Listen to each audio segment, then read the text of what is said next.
Hey folks, Eric the old jarhead here. We're going to make some big slabs today. This big monster log was, I guess it was 16, 17 feet long and about 24 inches in diameter. And the customer was looking for some big 2.5 inch live edge slabs, at least 22 inches in diameter. So this log would be a good log for that, though I'll be honest, it's a little tapered there down on the end. You can see that. So we're going to have to take some flitch cuts out or just some live edge 1-bys out to get down into the middle of the log so that we can get these big 2.5 inch slabs for them. And boy, those are pretty heavy. One thing I'll note here is that these logs were taken down about a year ago. So the bark was really loose on them, and one of the things you got to do when that happens is you just got to try to pull some of that bark off if you can. It gets in the way. It can stop the mill head if it gets in the way of the track and jams up. It's got dirt in it, whatever else. You might as well pull them off if you can. So we pulled off as much as we could, and then because it's a big log and I need to try to slab it, I lowered the side supports a little bit and pushed it kind of over to them. Could have lowered them a little bit more and pushed it over a little more, but with a 24-inch log, you should be fine, especially if you're going to cut a flat side to it. Then you're going to be able to clear the band wheel guides. So as long as you can push past those band wheel guides, then you'll be good.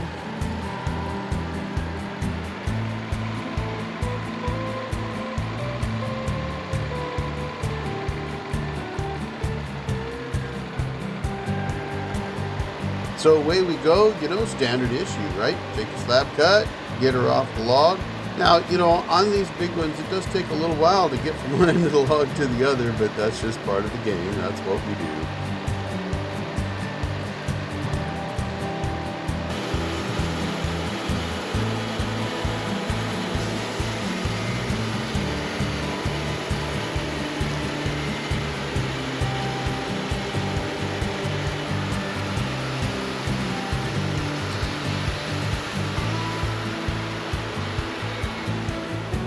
So we knock this slab off.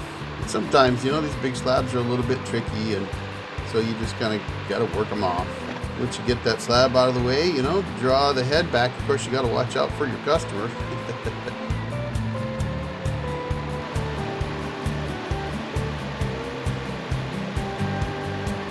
Now we're going to take some cuts out of it. As you can see here, we're really close to that outer band wheel guide.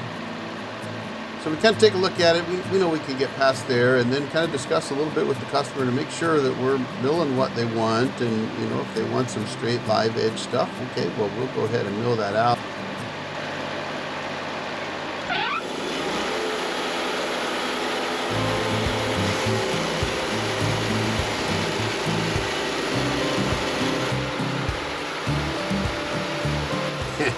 Pulling off some more bark. Get that bark out of the way, it really helps.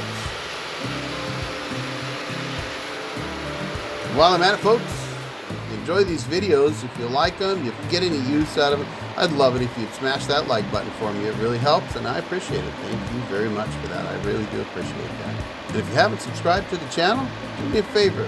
Hit that subscribe button while you're at it. Maybe hit that notification bell too. Then you'll know when these videos come out, and you'll see them whenever I pop a new one out. I usually put them out at 3 o'clock in the afternoon.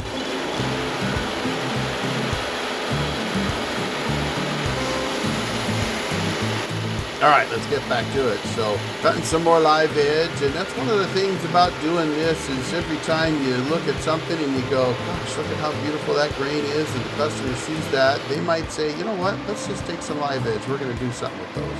And that's all we did here. And it's really just a matter of what they want out of the log. And so, yeah, I'm going to make some 2.5 inch, 22+ inch slabs, flat on one side, live on the other. So, when you're coming down on those flitches, you got to kind of watch it and make sure you don't come a little too deep.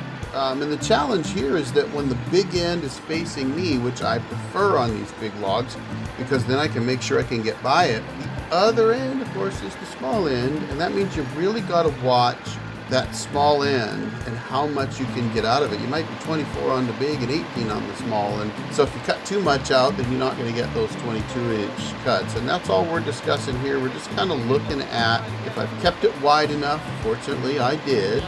And as long as you keep it wide enough, and again, you you gotta pay attention to that small end. So even though I'm loading the big end up so I can make sure that I clear it, gotta watch that small end and make sure I don't go too deep on my initial cuts. But we've got it good. We've got it set up just right here. So, once again, take that cap cut off, get it out of the way, and then we'll start working it down again.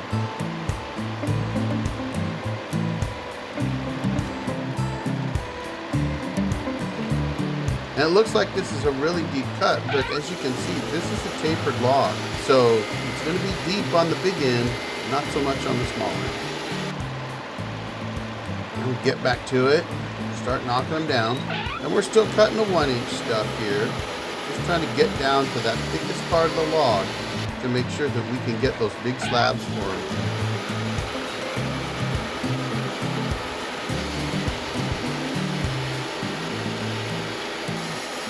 And I have to apologize for the dots on the screen. It was raining, so we do mill in the rain, and these cameras, they hold up pretty well in the rain, but they do get rain on them.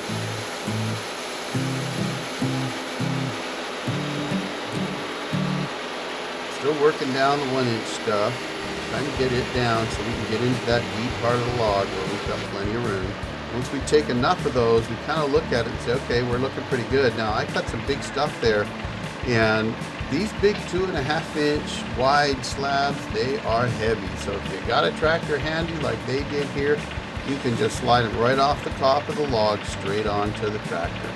If you don't have a tractor, it's back-breaking work on these big 2.5-inch, 16-foot long slabs.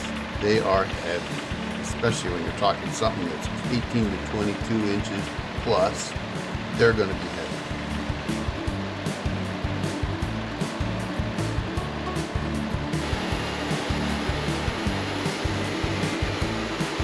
All right, we're getting down to the middle of the log now. Kind of run a little slow, just kind of paying attention to where things are, watching that outer band guide, just making sure I'm not getting too close to the bark on it. And you kind of got to really pay attention here because you're getting down deep, so you keep an eye on things. And again, here we go. Use a little hydraulics here to lift that log up, give it a tilt. It'll make it a lot easier to move this slab off of that log. Much easier to use gravity to help you out a little bit here, but they're still heavy. If you ever wonder what it's like doing this kind of work, I'll tell you, you got to be able to take a beating because it's tough work.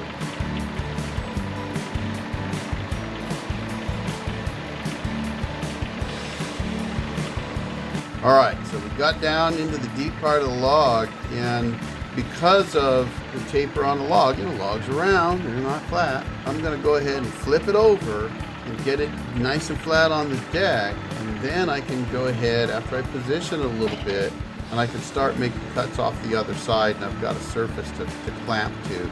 And that's kind of the key here. Once you get that nice flat edge, it's going to give you, especially as deep as I am, it's going to give you a nice sharp edge to run into the stops so that you can hold it tight.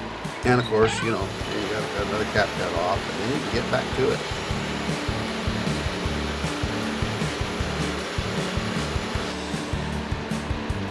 Start knocking them down, one right after the other. It's still raining out. You can see some drips in the camera. It wasn't bad, it was just a light drizzle. We're really getting down there now, trying to get these last cut.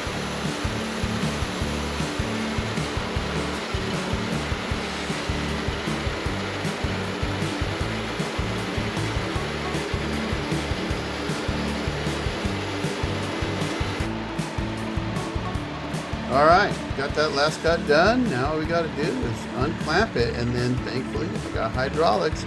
Lift up those toe board rollers, slide the tractor in, get it off the deck, and away you go.